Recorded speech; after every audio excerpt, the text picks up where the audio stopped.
Hey guys, welcome back to the Ultimate Goosebumps Man channel, and today I am here to bring you my very first book ranking video.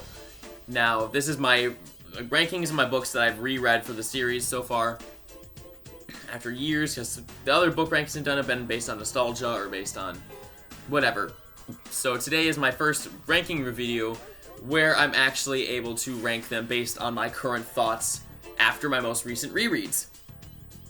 So today I'm going to be ranking the very first 10 Goosebumps books. So Welcome to Dead House through Ghost Next Door. And this is a video I've been wanting to do for so long, but I've been so behind on making videos that it's taken a long time to get here. And I'm very excited to finally be bringing you this video. I'm not sure if some of my rankings will be controversial or not. I know I feel like one placement may be controversial, maybe two. We'll see though. And before I get started, I just want to be sure, let you guys know, thank you all for watching. And be sure to comment down below, what would your rankings be for these books? Do you agree with me? Do you disagree? Just be respectful about it, but I would love to hear your guys' rankings. So I might as well just get right into it. Don't want to ramble for too long here, because don't want to make this video unbearably long to watch. So, we're going to start off with number 10, my least favorite of these books, and it's definitely one of my least favorite of all the ones I've read so far. There is one that I think is worse, but of the first 10, this is my bottom. I gave this book a 3 out of 10. Sorry, I'm looking over at my rankings to make sure I actually have the right star ratings that I gave it. So I gave this book a 3 out of 10, and that book is Monster Blood. Now, I mean, some of these ratings, I will say, might be a bit different than what I said in my initial book reviews for them. My opinions have kind of changed as I've had more time to ruminate and think about these books as time has gone on, as they've settled with me a bit more. I can't remember what I ranked this book initially, but yeah, and as of right now, it stands with a 3 out of 10. It's not that great. It's fun concept for what it is, and I think it knows that it's much sillier and just kind of plays it up. But that just doesn't really work for me personally. I don't find how any kid can find this book scary. There's nothing really that scary about it. Again, it's a fun concept, and it has somewhat fun with the concept, which is why I don't give it a lower rating. But compared to the other Goosebumps books I've read in this lineup, it's very lackluster. Character Evan's not very likable. Neither is Andy. The Monster Blood itself, while a cool concept, it feels a little too underutilized in the book. I think there's a lot of weird explanations and weird plot elements that happen to it with like Catherine and Sarah Beth and all these other characters that just...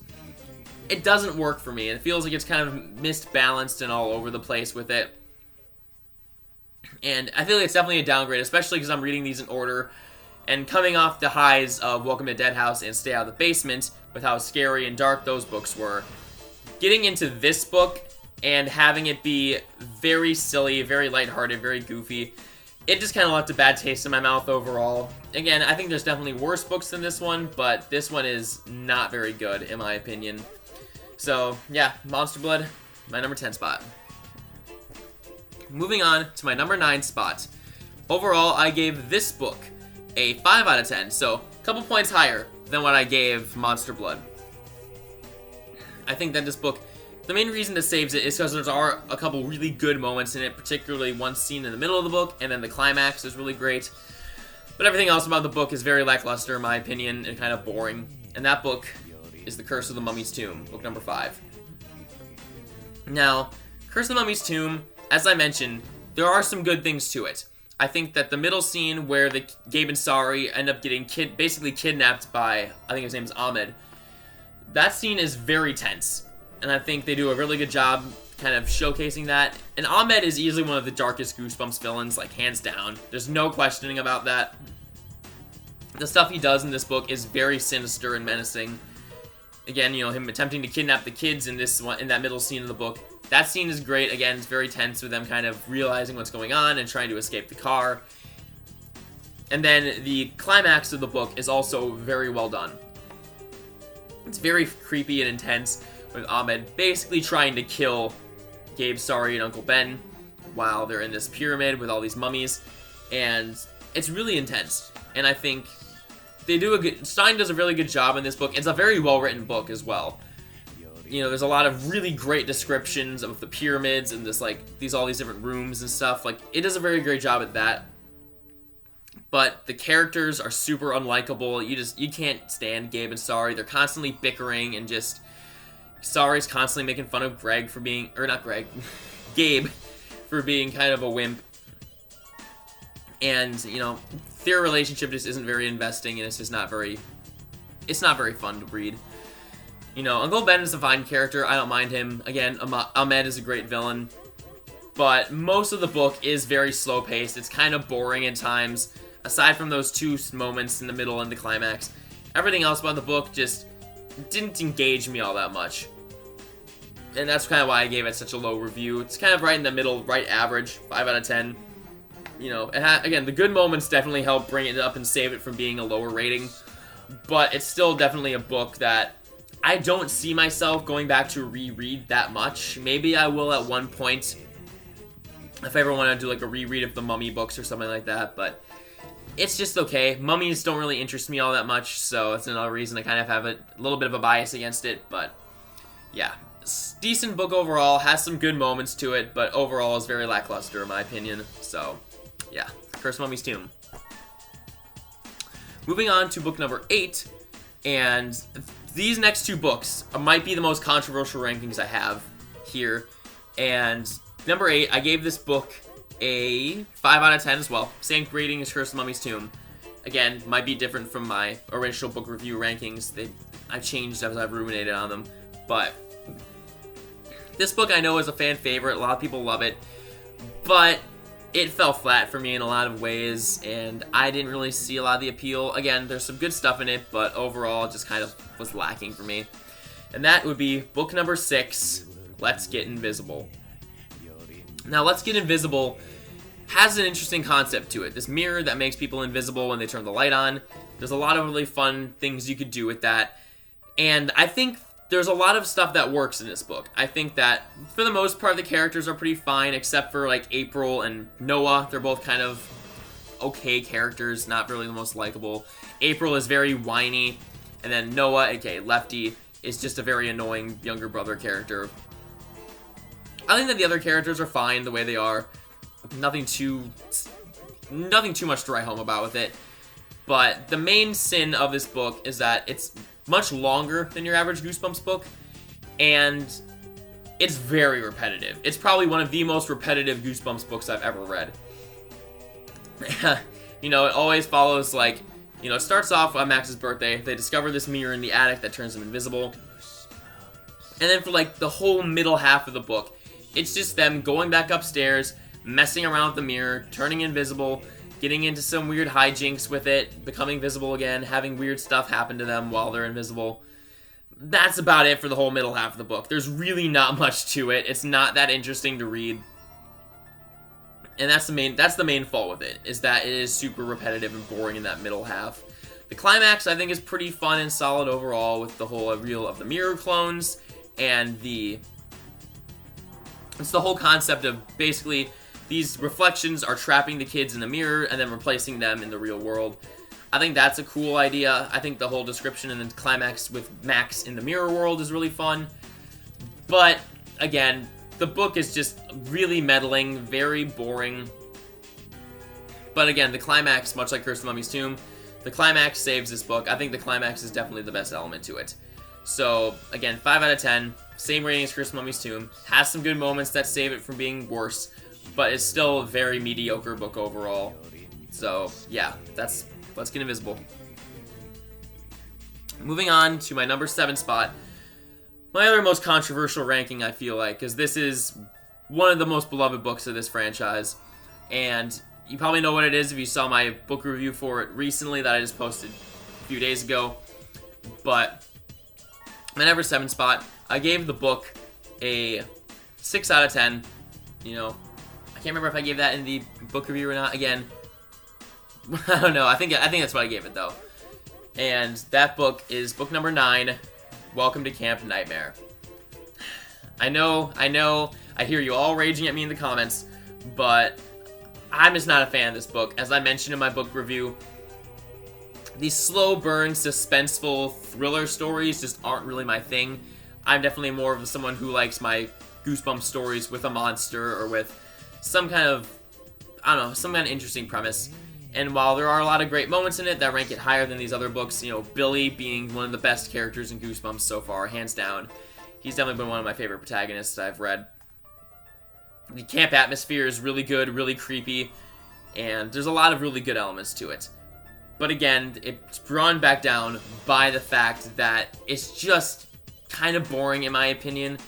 You know, there's a lot of the same stuff happening with the camper disappearing. Billy confronts the counselors about it. They deny it. It's very, again, very kind of standard in that sense. And that's my main problem with it, as I said. You know, I like some of the side characters. I like Uncle Al. I like Larry. I like Saber, and this whole, again, the whole idea behind the camp is really cool.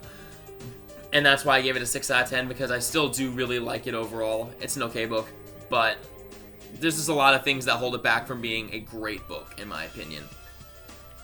And that's really my thing about it. A lot of people love this book, and again, no faults to you if you love it. Like, I'm not judging you or anything like that.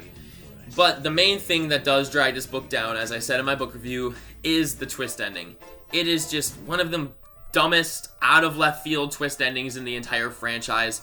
Really was not a needed ending. I feel like they could have done something way better, or cut it off at the first part of the ending, because it's like a double twist almost. I think the first twist is really good, of it being like a military training site. I thought that was a fun twist. I really like that.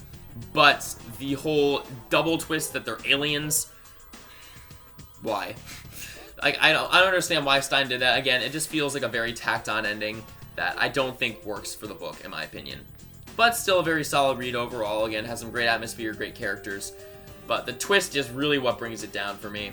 So, that's Welcome to Camp Nightmare. 6 out of 10. Still a decent read, but not one of my absolute favorites. Now, moving on to, this will be number 6 in my ranking. I gave this book a 7 out of 10. I think that's another really solid book overall. And it's one of the, again, another iconic book that just has a lot of things that bring it down for me. And that would be book number 8, The Girl Who Cried Monster. Now, as I mentioned in my reviews, I prefer the episode counterpart.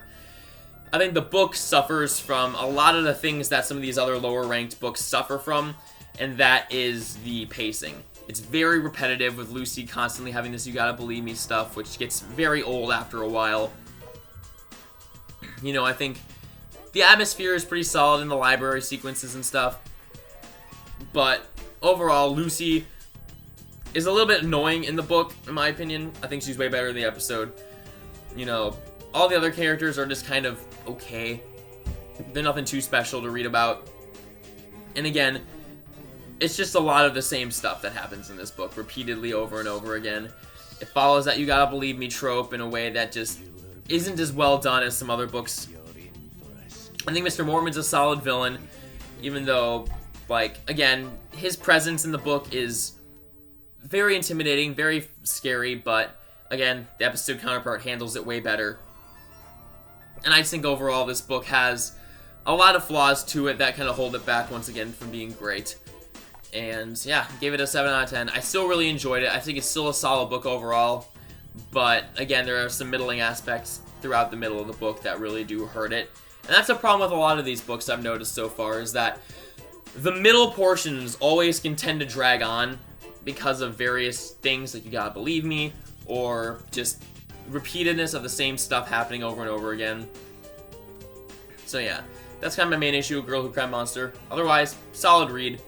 I would still recommend you check it out, though. It's still not a horrible book by any means. So, number 6. Number 5 now. We have got, again, one of the most iconic books in the series. A lot of the first 10 books are very iconic and beloved with the community. And this book is no different. You know, it's the one that introduced one of the most iconic Goosebumps antagonists of all time. Even if he's not the main villain in this book. Kind of gave it away, I think. But my number 5, which I ended up giving a 7 out of 10, much like Girl Who Cried Monster, is Night of the Living Dummy. Now, Night of the Living Dummy is a very interesting book, as I've said in my review, because, for those of you who don't know, Slappy is not the main villain of this book. He's introduced, but he's not the main villain. The main villain is another dummy by the name of Mr. Wood. In a lot of ways, I think he's more effective than Slappy in some instances. Love Slappy. He's one of the most iconic monsters in Goosebumps for many good reasons. But there are some ways that Mr. Wood, I think, is a bit more effective. But the main sin with this book is Lindy and Chris. They're constant bickering with each other and competitive nature to act like, you know, one has to be better than the other. You know, they're very whiny, especially Chris. Just her basically, like, demanding to her parents get her a dummy because Lindy has one. Like, she's not a very likable character. Neither of them are very likable. The parents also aren't that great. And it does suffer. The biggest suffering with it is that it starts building up this whole mystery about whether or not the dummies are alive once Chris gets Mr. Wood. And like, you see him kind of at the center of all these weird accidents and messes and things that happen around the house. And you think it's Mr. Wood, but no. It ends up all being Lindy just trying to get Chris in trouble because she was jealous. And that tanks the book for me. That tanks the book so much. It's my flaws with Night of the Living Dummy 3 as well. But yeah, just the whole first half of the book that's almost building up as if the dummy were alive all turns out to be a fake out, and it's easily the most disappointing part of the book. But it has a lot of great atmosphere, you know. There's some scenes of like Chris feeling like Slappy is staring at her, kind of like the cover suggests, that really are really creepy looking. Or not creepy looking, but they're creepy. And the climax of Mr. Wood, once again, is fantastic. I think it's easily one of my favorite climaxes of the book so far. Mr. Wood is very sinister in a lot of ways. He's threatening to kill these kids if they don't become his slaves. He's literally attempting to strangle a dog. So, like, that's easily one of the darkest moments of any Goosebumps book. And I think Mr. Wood's death is very satisfying, very cool. And the twist ending is basically what sets in motion the rest of the Night of the Living Dummy franchise and actually brings Slappy into the limelight. So, there's a lot of good things about this book, a lot of flaws, though, with it in that first half. Lindy and Chris are not great, but the stuff with Mr. Wood in the climax is really fun. And also, I gotta give it some extra points for the cover. Like, I know we're not ranking covers here, but, like, this is my favorite cover in all of Goosebumps. So, I feel like you have to rank it at least some kind of extra points for the cover alone. But that's not what I'm ranking the books on. I'm ranking them on story, and it's solid. I enjoyed it for the most part. So yeah, 7 out of 10. I think it's pretty good. Now, moving on, the top 4. We have made it. And moving on to number 4 here, I think all of these books, I think I gave, maybe the top 3, I just gave 10 out of 10s. I think my number 4 spot, I gave 9 out of 10, yeah. So I gave this one a 9 out of 10. Really good. And it's one of the first 2 books ever written in the Goosebumps series, which just proves how Stein was kind of on a roll in that first section of the franchise. Misfire with Monster Blood, but the first 2 books and the 4th book are easily some of the best, hence why you have not seen them on this ranking yet. But my number 4, I gave a 9 out of 10, and that is book number 2, Stay Out of the Basement. This is a really good book. Really, really good. For many reasons. I think that the characters, Margaret, Casey, Dr. Brewer, they're all really well done and well written. It's one of the few books to be written in third person. You know, Night of the Living Dummy is. This book is. And I think that might be it for this first wave of books. Maybe Ghost Next Door, I can't remember for sure, but there's not many books that are written in third person, so it's always kind of fun to see one that is. I think Say Cheese and Die actually might be. But, yeah, third person book, a very rarity you see in Goosebumps. That was mainly in the first 20. You get a few third person books, but most of them later on are all first person. But I think Stein does a great job narrating the story and writing about the characters. And I think that the whole mystery surrounding this plant-filled basement and Dr. Brewer and his weird behavior is all really well done. I think that, you know, there's a lot of great stuff. Dr. Brewer's clone is a very creepy antagonist. There's a lot of great moments with him where he's, like, eating the plant food and he has, like, the bleeding green blood and the leaves growing out of his head. A lot of great stuff there. There's a lot of very dark moments to it. It's definitely a bigger mystery book than it is a monster-focused story, even though there is definitely a monster in here. It has this really well-done mystery that I think is really solid. A really creative concept, too, with, like, these living plants. I really like that Stein went that route with it. And then this idea of a plant cloning a person. I think that's a really creative idea that I don't know if we've ever seen done before. And it's kind of almost Invasion of the Body Snatchers-esque when you think about it. But yeah, really, really solid book. Lots of great stuff to be commended with it. And it's going to be the main driving plot of Season 2 of the, Disney Plus show. I'm really excited to see what they do with it there. It looks really good so far based on what we've seen in the trailer. And I'm really excited to watch the season and see the full extent of what they do with this book in that storyline. So, yeah, Stay Out of the Basement, really good book, 9 out of 10. Really like it. Now we're moving into the top 3. And I'm going to say right now, these last top 3 are all 10 out of 10s for me. I may not have ranked them 10 out of 10s in my initial reviews, mainly for my top 2. But this one I did rank a 10 out of 10 because I very recently reviewed it. And that book, my number 3 spot, is book number 10, The Ghost Next Door. I adore this book. As I mentioned in my book review, it is one of my favorites, hands down. Very nostalgic book for me because it's the first book I ever read from the franchise. So it kind of kicked off my love for Goosebumps and maybe even kicked off my love for reading in general. I don't read as much nowadays just because I'm a student, so I don't have a lot of time to read. But yeah, Ghost Next Door, phenomenal book. Really well done. Easily one of Stein's best. Every character is very sympathetic and well done. The shadow entity that's stalking Hannah throughout the latter half of the story, very creepy, very effective, has a sinister motive to him. It's a very emotional book, has probably one of the best twists in all of Goosebumps in the middle. And again, one of the rare books that has the twist happen in the middle.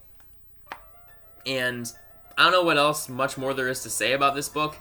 It's perfect. It's a perfect book in my opinion, and 100% recommend you read this book.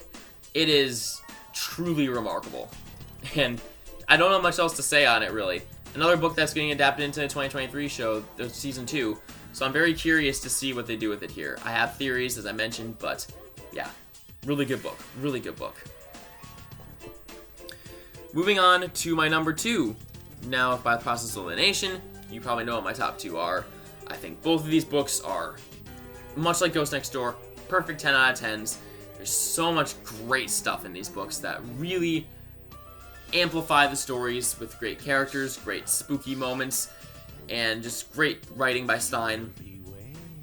And my number 2 spot goes to book number 1 from the original series, Welcome to Dead House. Now, Welcome to Dead House is, as I mentioned, one of the best books. It is easily the scariest book, I would say, of this first 10 set, and maybe even of the entire Goosebumps OG-62 series. This might be the scariest book in the franchise. It's Stein's first ever attempt, and you can tell it's his first book because he goes way darker than anything he's ever written later on in the franchise, even if there are some dark moments in most of the books. This is the darkest book. This whole plotline, the setting of Dark Falls is really good. The characters are all really likable and well done. The villains, the Dark Falls denizens, are creepy, almost zombie-like. There are some really gory scenes in this book, like some genuinely disturbing stuff. From a dream sequence Amanda has, to how the Dark Falls denizens are defeated. There's this whole reveal about what they did to the family dog, which is really disturbing, and again, very dark for a kid's book. Like, I'm surprised Stein went there, and I'm surprised this book didn't get more backlash, honestly. But yeah, I think this is easily one of Stein's masterpieces. Very tense, very scary, great setting, great characters, great atmosphere. It's just a great book. I don't really know what else to say about these top 10 books, or these top books, because they're just so good. Words can't describe how phenomenal these books are. If you have not read Welcome to Dead House, Ghost Next Door, or my number 1 spot, read them, because they are truly remarkable Goosebumps books by Stein. So I gotta commend him for it. Really good one. And finally, we have reached my number 1 spot. My all-time favorite Goosebumps book from the first 10 so far. And it's still my number 1 favorite book of all the ones I've read at the moment. And that is book number 4, Say Cheese and Die. I don't know what else to say about this book. I love it. I love everything about it. The concept with this haunted Polaroid camera that predicts terrible futures is really creative. I know it's kind of taken from a Twilight Zone episode, but the concept is different enough that I can kind of separate it from that episode. I like Greg and I like the main characters. even if they are kind of dumb sometimes, it doesn't really bother me all that much. It's way more egregious in the sequel. But, again, I like the concept of the camera. And again, it does some dark stuff in this book. Like, you know, it's causing people to get knocked unconscious in a baseball game, falling off the stairs and, like, breaking their leg. It literally kills a dude at the end of the book. Like, this might be one of the few Goosebumps books to actually have an on-screen, or on-page character death. And that makes it really dark. And I love the looming presence of Spidey throughout the book. I think he's kind of creepy and well done. And there's just a big sense of rising tension in the book as Greg keeps taking some of these pictures and realizing what's happening in them, and him basically frantically trying to stop whatever this cursed camera is bringing. And it's just so good. The 2023 series, the season 1 of the Disney Plus show, it did not do this book justice. I think that the 90s show episode is really fun. You know, if you don't know, Ryan Gosling played Greg in it in one of his like first acting roles. But we're talking about the book here, and the book is a great 10 out of 10. Again, creepy, suspenseful, well written. In my opinion, it's just the perfect package of a Goosebumps book. I adore it, and it's a perfect 10 out of 10. Definitely 100% recommend you read this book if you haven't. It's phenomenal, in my opinion. So, that is it, everybody. That is my ranking of the very first 10 Goosebumps books, from my least favorite to my favorite. I hope you all really enjoyed this video. I've been wanting to make this video for so long. It's taken so long to get here, but I'm finally done this video. I'm so happy to get it done. And thank you guys all so much for your support of this channel. And it's all the new subscribers that are coming in. I appreciate each and every one of you for subscribing to this channel and, you know, taking a chance with this little channel of mine that I've done and watching my videos, enjoying my videos. And I hope to keep bringing more videos to you guys in the future. So, yeah, thank you all so much for watching and subscribing. I appreciate it. And until then, I will see you guys all in the next video. And I hope you all have a scary day.